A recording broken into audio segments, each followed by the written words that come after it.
All right, Spider Loke, how's it going, man? Oh man, everything is beautiful as usual. How about yourself? Good, good. You know, just getting it in. That's right. You know, former member of G Unit, former member of Death Row.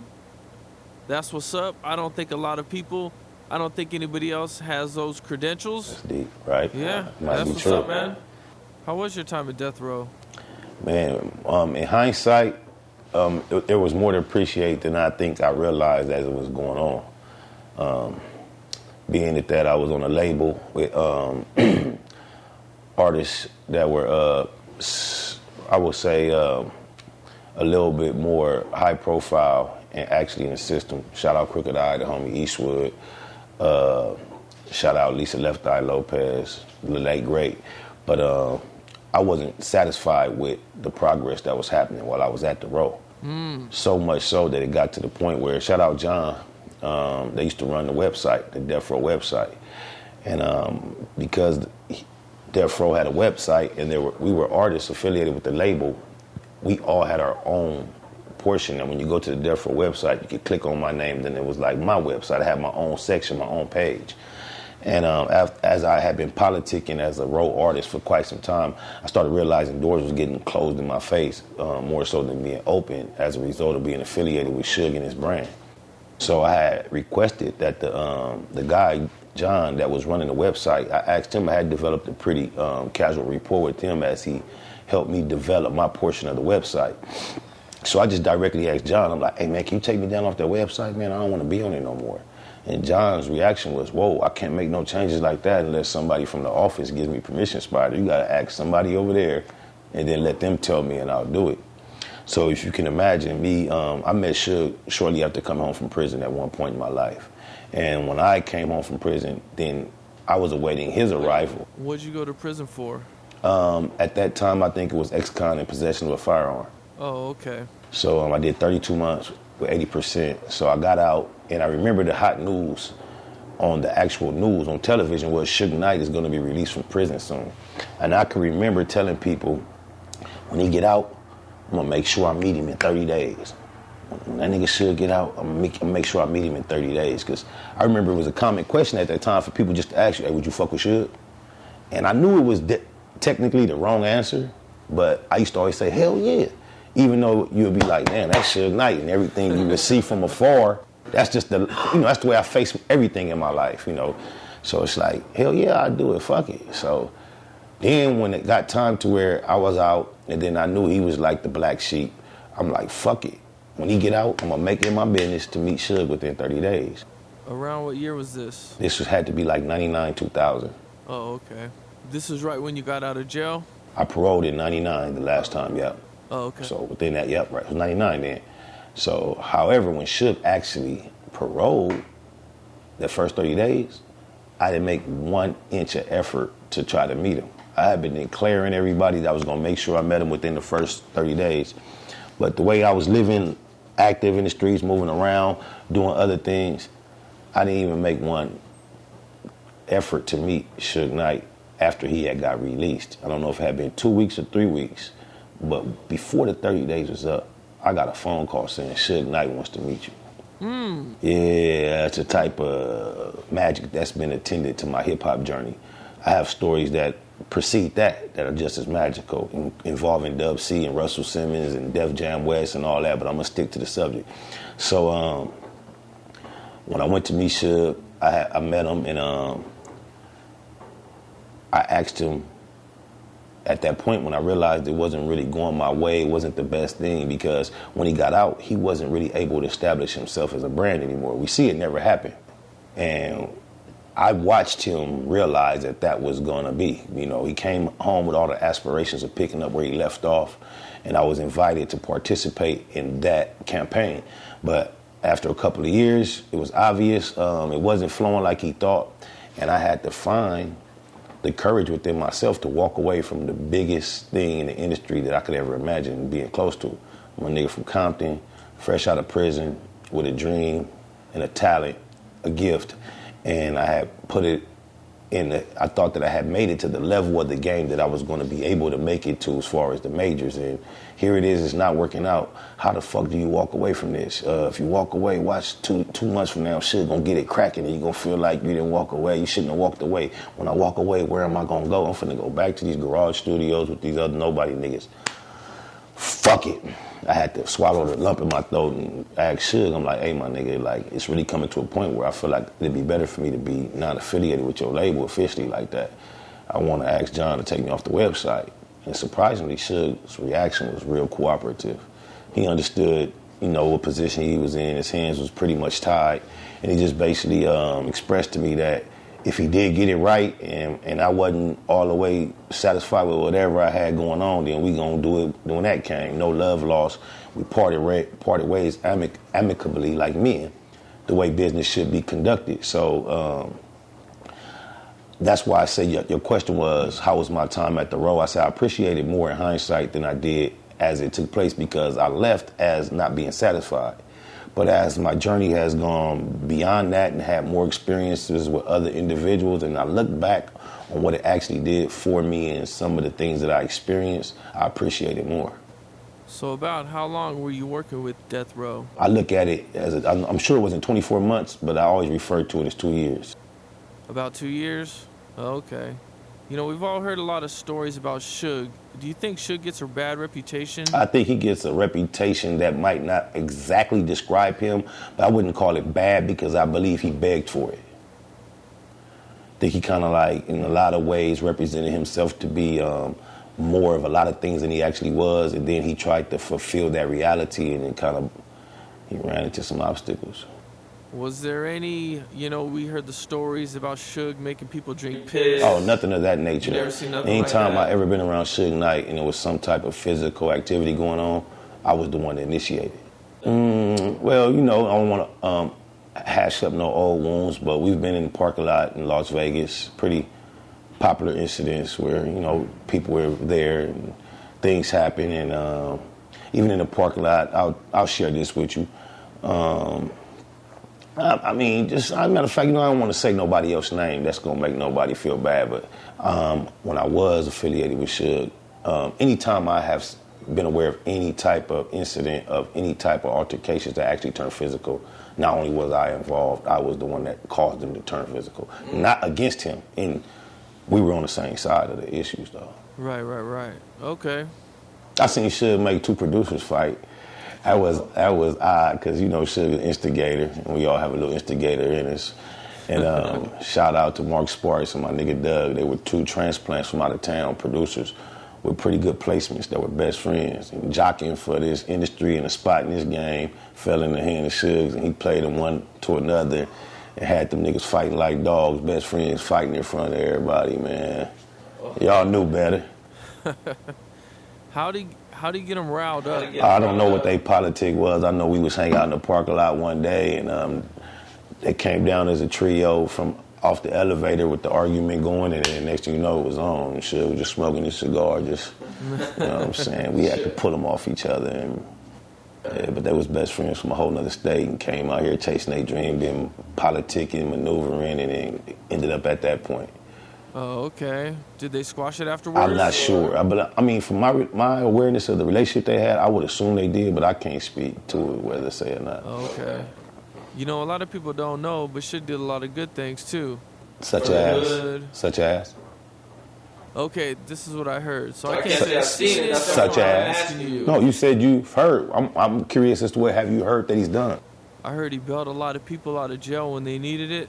I mean, you call that, if you say those are good things, I mean, that may be good to the person that got bailed out, but that's the activity of a bad guy. Okay. I'm not going to, see, when a person steps out in the world and proclaims to be bad guy, I would do him a discredit to start trying to detect from that. Suge has never come out to the public and say, hey, I'm a good guy.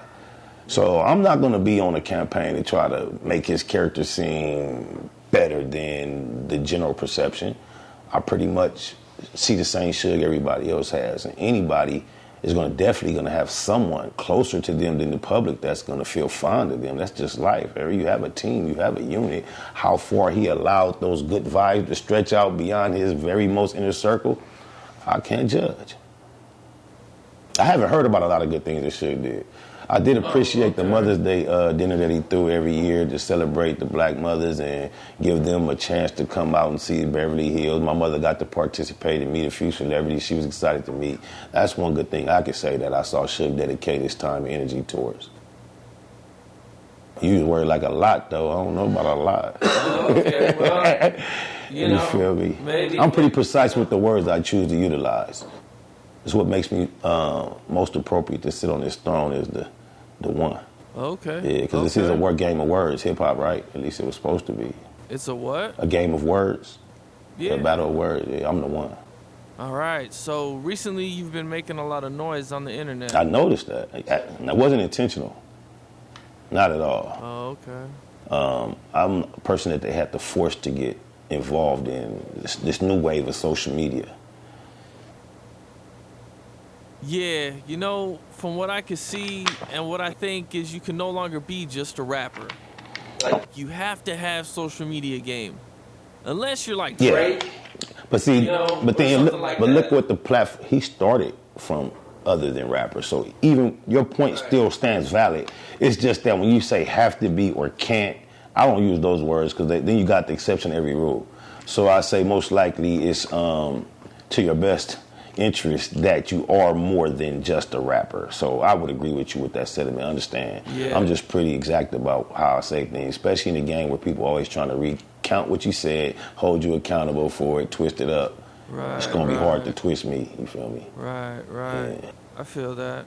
But I was just going live based on a very casual approach, doing simple things such as being at my kids' football practice, being a coach, and going live, sharing those type of moments with about 15 or 16 people. And that was fine for me. And then I would wake up the next day and notice someone reposted it on their blog site and I was getting thousands of views. It was generating interest.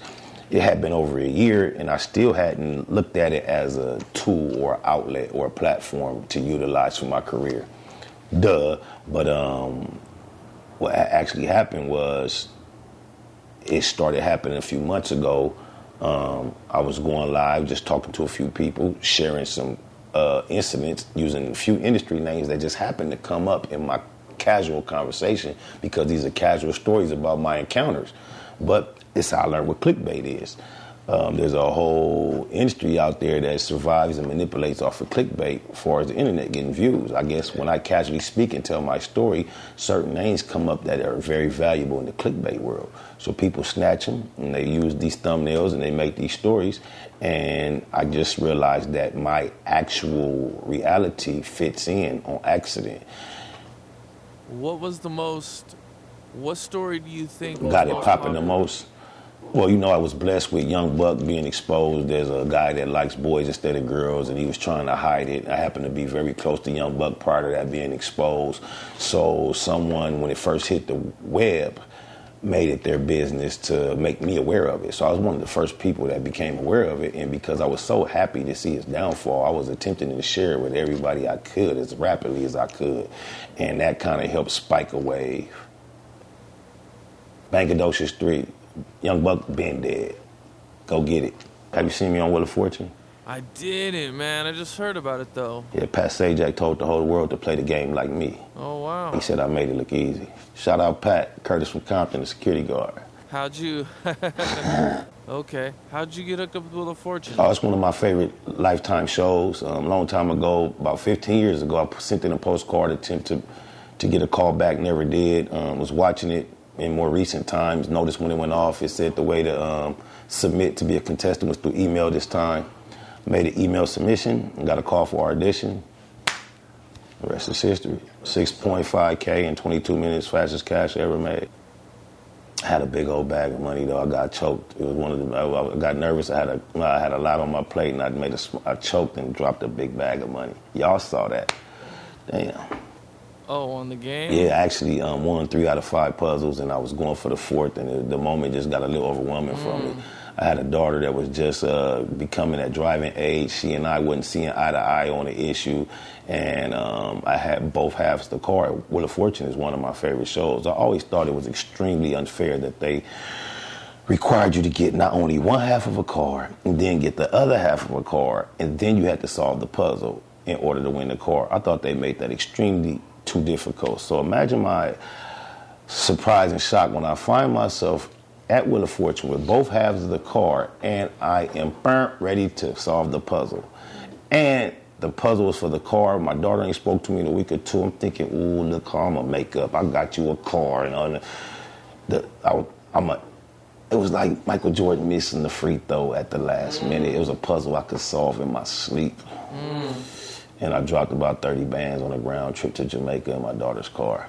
Oh, man. But, it's the game, I guess, yeah, damn. I've seen Brady have to give some pretty disappointing press conferences at the end of some pretty big games. Not many, not quite often. I might have picked a bad name, but I've seen some pretty big dudes. It happens. Brady usually closes, yeah, but it happens. So that's what happened to me. But I appreciated the experience extremely.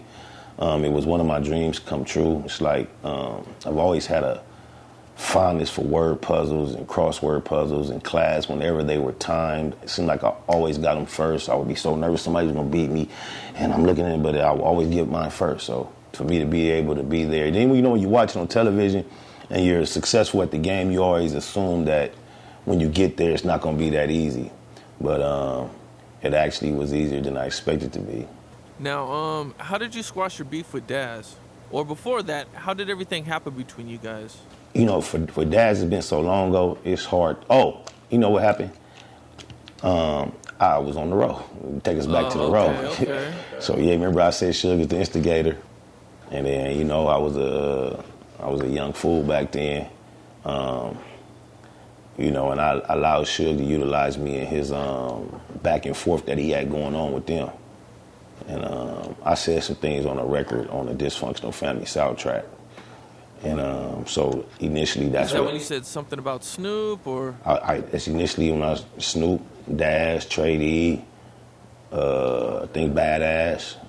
I spoke on all of them. And Daz was the one that was bold enough to be all on the internet dissing me back, and it turned into something between me and Daz. Young Buck, bitch ass, tried to get me to squash it with Daz during those days. And it wasn't really working.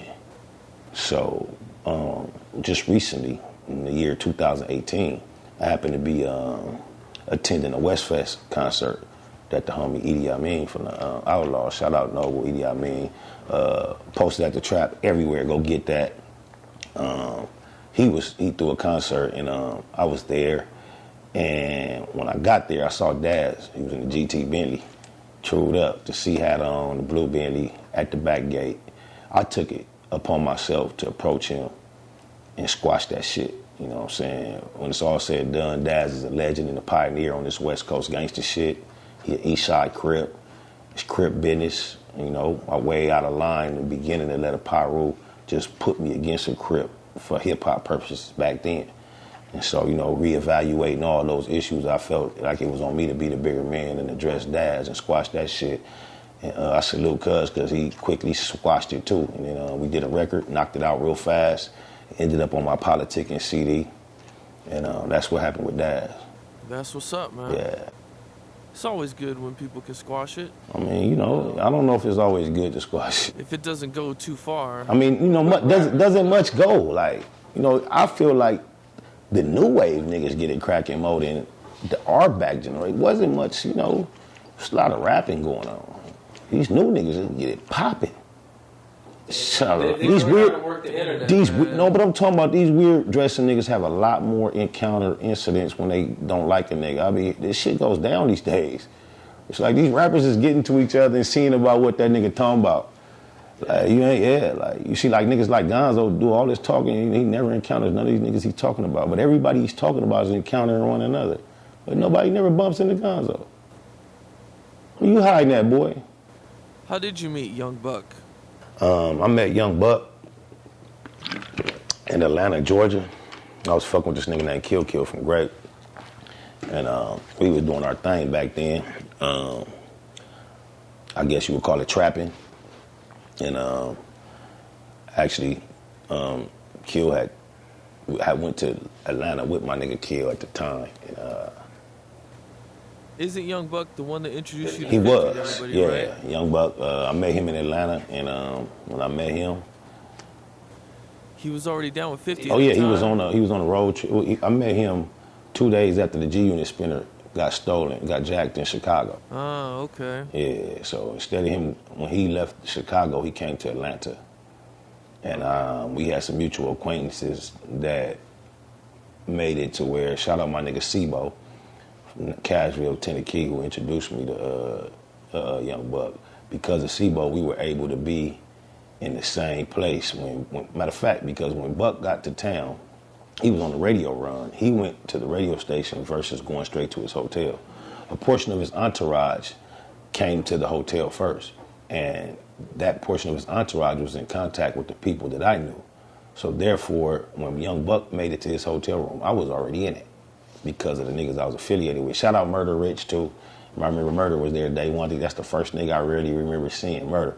So we was in Young Buck hotel room about 15, 20 deep, chilling, waiting for him to get there. So when he came from the radio station, he was addressing the room about the G Unit spinner that got took, telling the whole story about how it had got taken, how he tried to retrieve it, who he had met. This dude named Godfather name came up as one of the most main factors in the situation that was supposed to help him get his chain back and all that. So I'm in the room. Everybody in there smoking, chilling, talking. I'm just a fly on the wall, sitting in a corner listening to this nigga tell this story about how his homie D-Tay came to borrow his chain. D-Tay went to the club. I think he was with Manny from Cashville, and niggas tried to rob him. Bam, bam, bam, whatever, the chain is gone. Buck went back to the radio station, asked these people, like, if your chain get took in this neighborhood, who should you go holler at? They directed him toward this nigga named Godfather. The Godfather nigga was such a heavy nigga that not only was he a street nigga, he also was the promoter that threw the summer jam in that city. So, long story short, Young Buck went to try to politic and get his chain back. The Red Rag nigga JoJo from Chicago was involved in the politic and the chain to getting back. Game, the rapper, his name came up once Young Buck recognized JoJo as somebody he saw appear in a Game DVD, as Black Wall Street. All this shit was coming up. So Game was still with G Unit at this time? Yes, he was newly. At this time, Young Buck album was being held up for release because he had some controversy over a record that Ludacris and T.I. were both on, and they Game replaced T.I. So at this point in time, they were holding up the actual pressing of Young Buck's album, awaiting Game's verse. It's the first thing Game did once he joined G Unit. As Young Buck is passionately sharing the details of these events with his comrades, I most disruptively, disrespectfully just opened my voice and began to rap and drown him out loud, to where I just continually rapped and rapped and rapped until he finally stopped me and was like, "What the fuck? How you move a nigga with words like that? Them was just words. We all know the same words. Like, niggas be on me with that Pac shit. Fuck that nigga, you got it. I can't believe you ain't got no situation. Oh, you gonna get a situation. If my people can't make it shake, somebody gonna make it shake. Oh, you got it. How you move a nigga with words like that?" Remember that shit, cuz? And that's how that shit kind of like started. And then he was scheduled to shoot the Shorty Wanna Ride video shortly thereafter, a few weeks in Los Angeles. He wanted me to leave Atlanta and join him on the road trip from that point on. I told him I wasn't able to do that. I had business I needed to handle. But when he gave me the upcoming date, I let him know I'll meet you in LA on that date.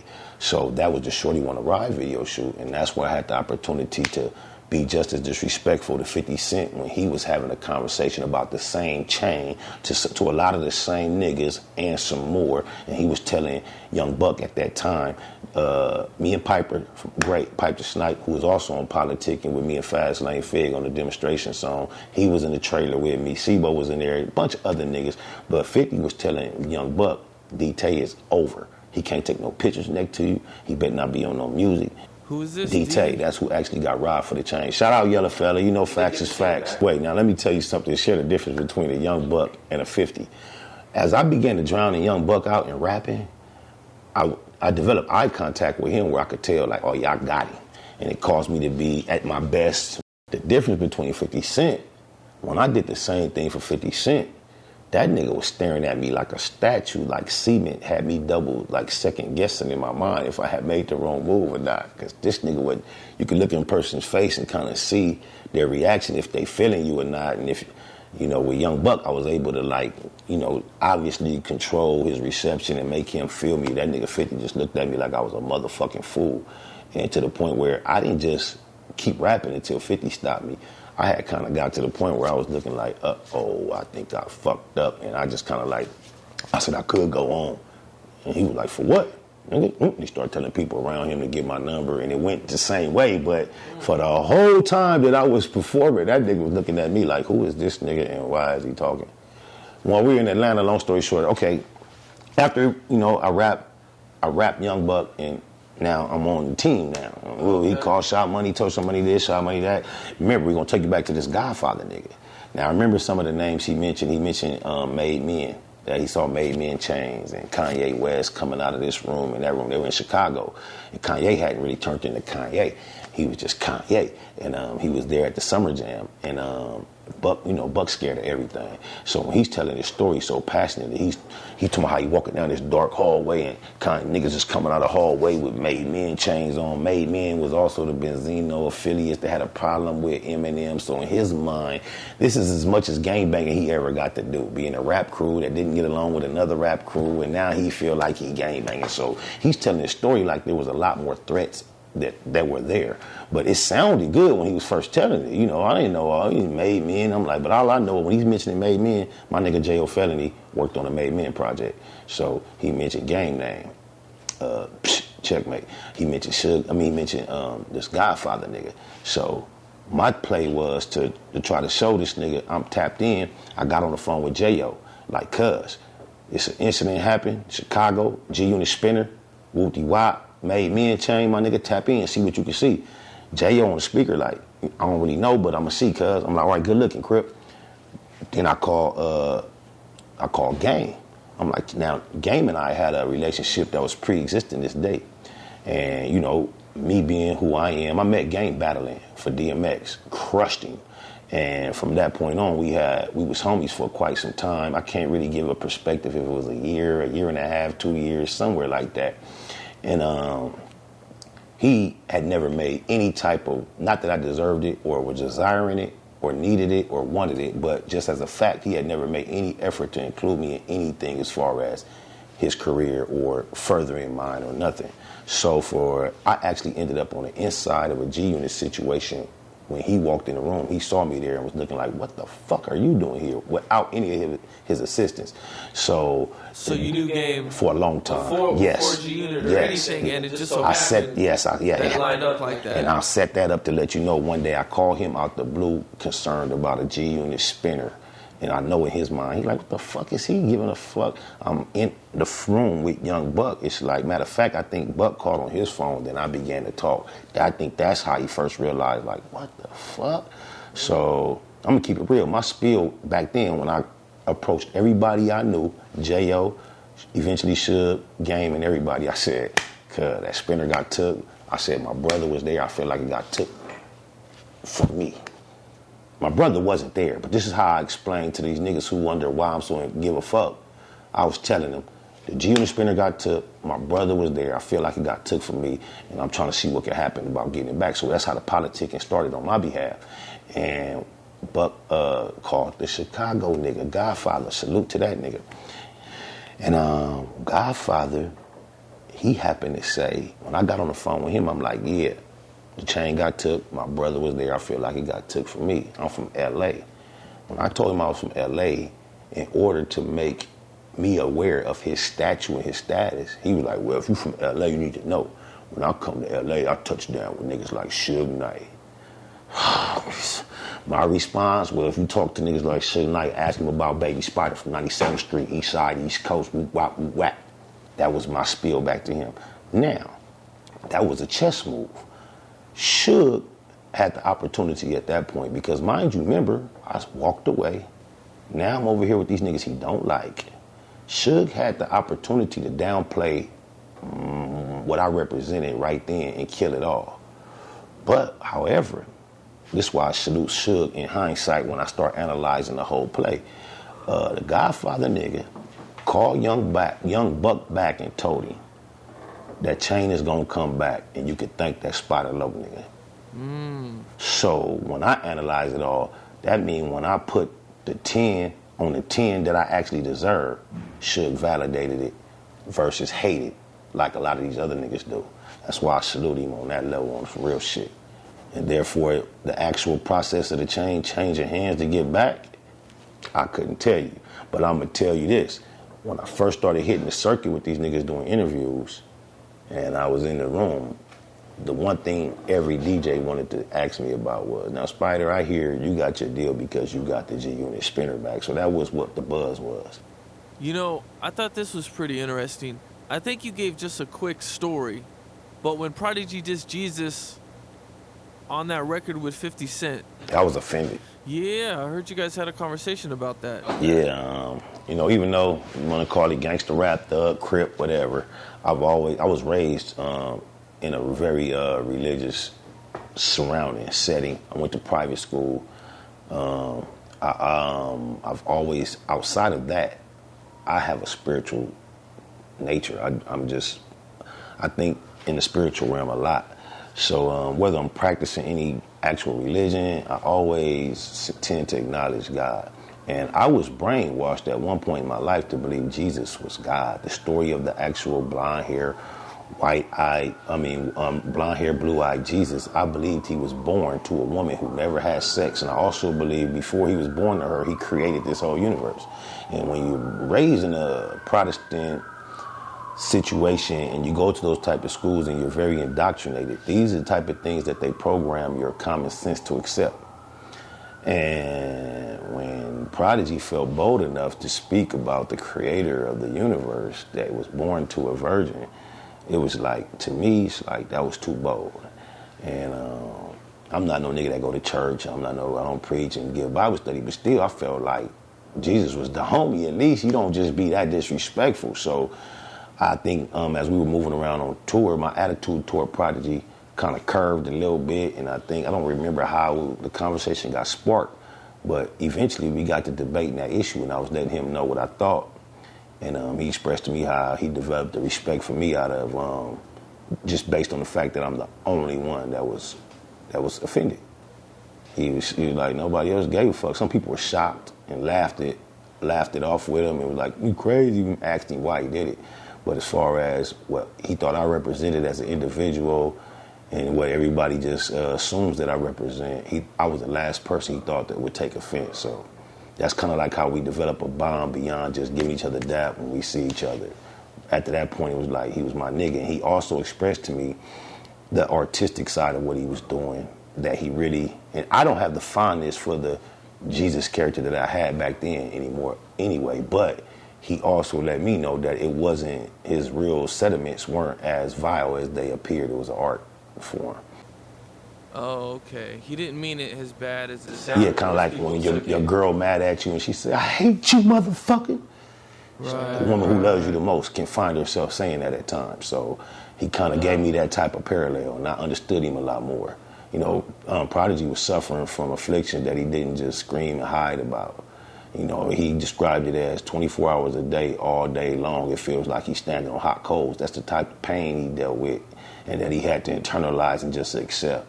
That's why I challenge you to find more than 10 or 15 pictures, and I'm giving that myself a lot of room of Prodigy smiling.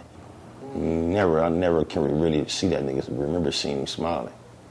Right, okay. Yeah, he was constantly in pain. His health issue had something to do with his overall outlook on life and what's fair and what's not. Yeah. Right. He didn't feel like he deserved to have to go through that. He didn't do nothing to earn that or gain that, and he had to suffer with that. Rest in peace. Yeah, rest in peace, Prodigy. Definitely. In one of your lives, you mentioned this quick story. You didn't really give any details about it, but you guys were at the swap meet and got into it with some dudes, and your homeboy got killed. Oh, Big Milk, rest in peace. Dwayne Sims. Yeah, that was pretty traumatic, memorable moment in my life. I won't say no particular gangs. How old were you when this happened? I'm not sure. It was 1996. Oh, okay. Like I say, my last time paroling was in 99. So I went to prison shortly after this too. But I was on a run at the moment. It was in 1996, December 31st. Such a memorable date because I'm from 97th Street. And we had been long awaiting the arrival of 1997. So I can remember so many details of that day because it was New Year's Eve, 1996, and we had big plans. So we went to the swap meet, and I may have mentioned it in the 4 times telling the story, but I'm trying to be more appropriate with sharing information, and be more sensitive. So I would just say we bumped into some rivals. And as we bumped into the rivals, altercation took place. My homie got shot. And this happened right in front of you? Yeah, right in front of me. Yeah, we was involved in a rumble together. It was 3-on-2. We approached 2 other individuals. I won't say we approached, but yeah, we just, fuck all the details. We approached 2 other dudes from a rival gang, and which started a rumble. And throughout the process of us kicking some ass, they got the busing. And, and I had to stand there with my homie while the police were arriving and coming to tend to the situation. I had to hang with him as long as I could until someone that was familiar to he and I came to take over because I couldn't really afford to be there. I was on the run and there was a whole lot going on, but I couldn't leave him either. And I was there and it was like I'm watching him die, and there was a lady that kept telling me, she was like, "Baby, I'm a nurse. Talk to him, he could hear you. The hearing is the last thing to go." And even though he was dying, it was such an unfamiliar thing for me to deal with. I didn't realize he was dying. I remember going home, going to the hospital, talking to the people at the hospital. They said he was emergency surgery. They told me where he received the wounds, because when he was laying down there, I could only see like a little wound on his back arm. I thought he actually got hit in the upper torso. And he was laying on his stomach with his head to the side like this. And I found out he passed later on that night. Damn. Love you, Lo. Man, how did that affect you? Oh, it sent me on one. Like, I'm a retired ex-gang member. The process of becoming a VIP Hall of Fame gang member, I was kind of catapulted into the activity that arrived me there based on that incident. First of all, you got to realize the responsibility of me leaving the set with one of my G homies, right. a brand name, Big Milk. If you judge my hood from 1st Street to 190, everybody know Big Milk. He a nigga that everybody was hurt to lose. Everybody missed and misses him. So when I'm his little homie, he was 27. When we go to the swap meet and everybody got to take my word for what happened, not only are you going to know that my word is what happened when I tell you, my activity gonna show you I'm with this shits. Right. Yeah. Felt like that was on me, you feel me? That's like it's my lost soldier. You felt responsible for it? Semi, or I felt like the perception would be that I was responsible. So, I just hated the fact that it was on my watch and people had to take my word for the details. Because actually Big Milk was outside of his character that evening, and that caused his own demise.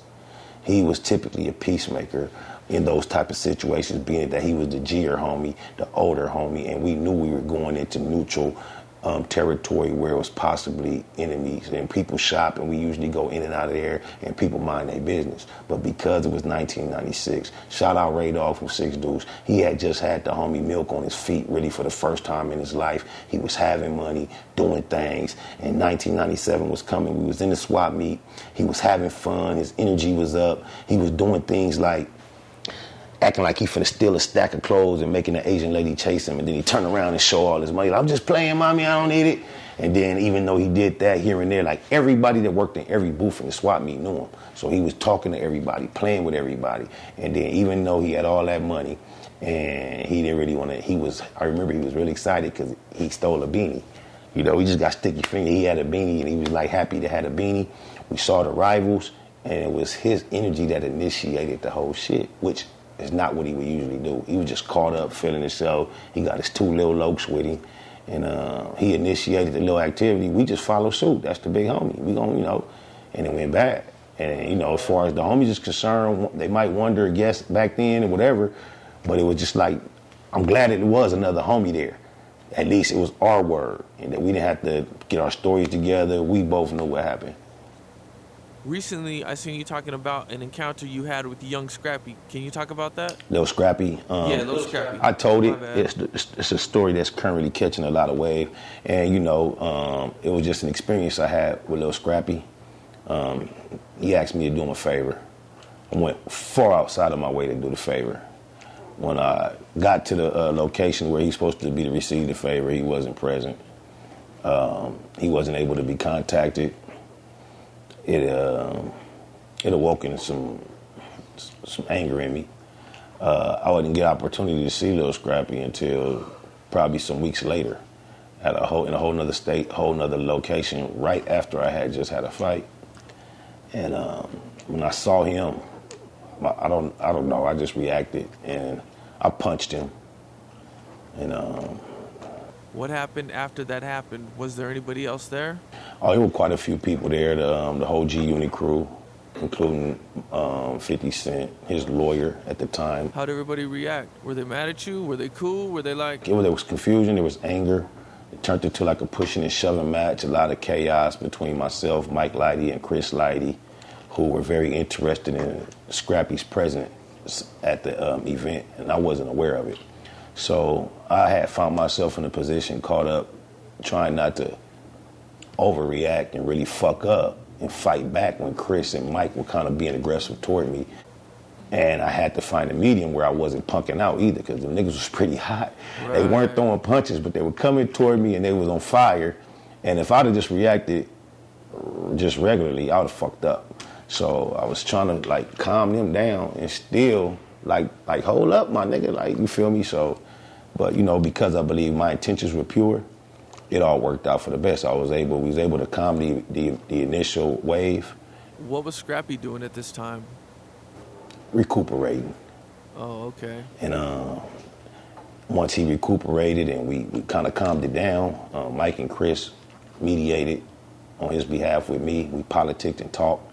And Scrappy and I, and they asked me would I be kind enough to forgive him for what he did and just let it be up under the rug. So I accepted their plea and gave Scrappy a pass and accepted his apology, and then it was cool after that. Shout out Lil Scrappy. What up, my nigga? Recently, I think I seen that you had an issue with Busta Rhymes' bodyguard at one point. It's an old issue, yeah. Old issue. Like I told you, I was raised in private schools. In particular, there were Seventh-day Adventist schools. And, you know, most people, when you hear church Christian, you think about going to church on Sunday. The main difference between the group of people that I was raised with and the average churchgoer, they go to church on Saturday, the seventh day. So that's a pretty odd occurrence for me to run across growing up, other Seventh-day Adventists.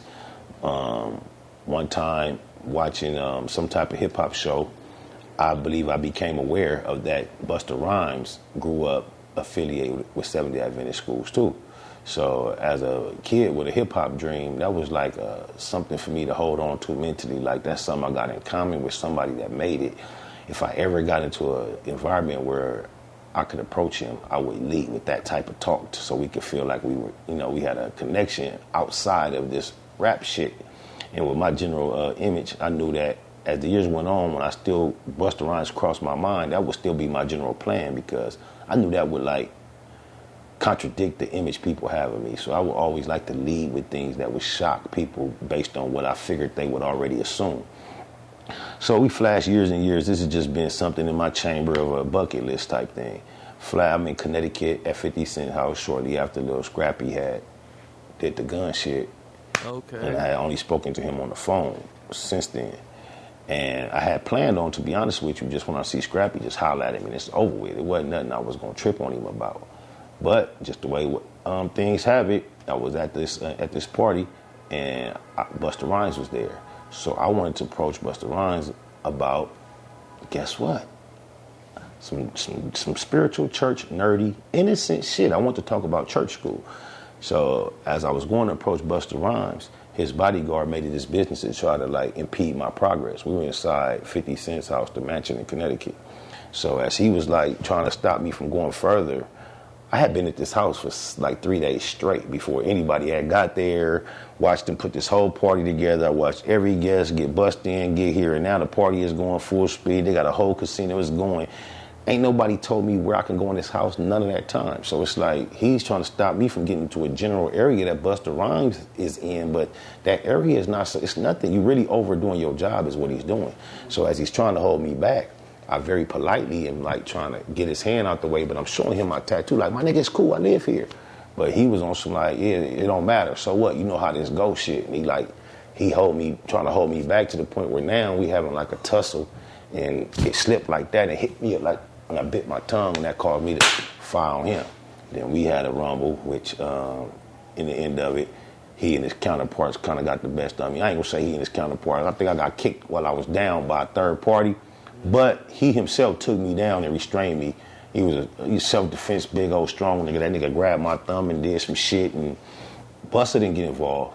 Actually Busta came to me and expressed how wrong his mans was, whatever. But as I was going through that process, that's when somebody told me 50 wanted to talk to me. That means he had got word of what just took place. So they tell him to come here and holler at me. So as I went to holler at him in that room full of all those people, that's when Scrappy hopped up. I ain't seen him since then. Oh, so this happened on the same day? It was 5 minutes later. Oh, okay. You know where my shit at, man. Everything is Spotted Loc Most Easty. We on YouTube. We on IG primarily. The Keep It a Google podcast coming soon. Politicking and all digital platforms. You want a hard copy, holler at Trap LA. Illiterate coming soon. Shout out Cleopatra Records. Omar Iceman. We getting money. Be about your money at all costs. Baymac.bigcartel.com for the Baymac Elite clothing.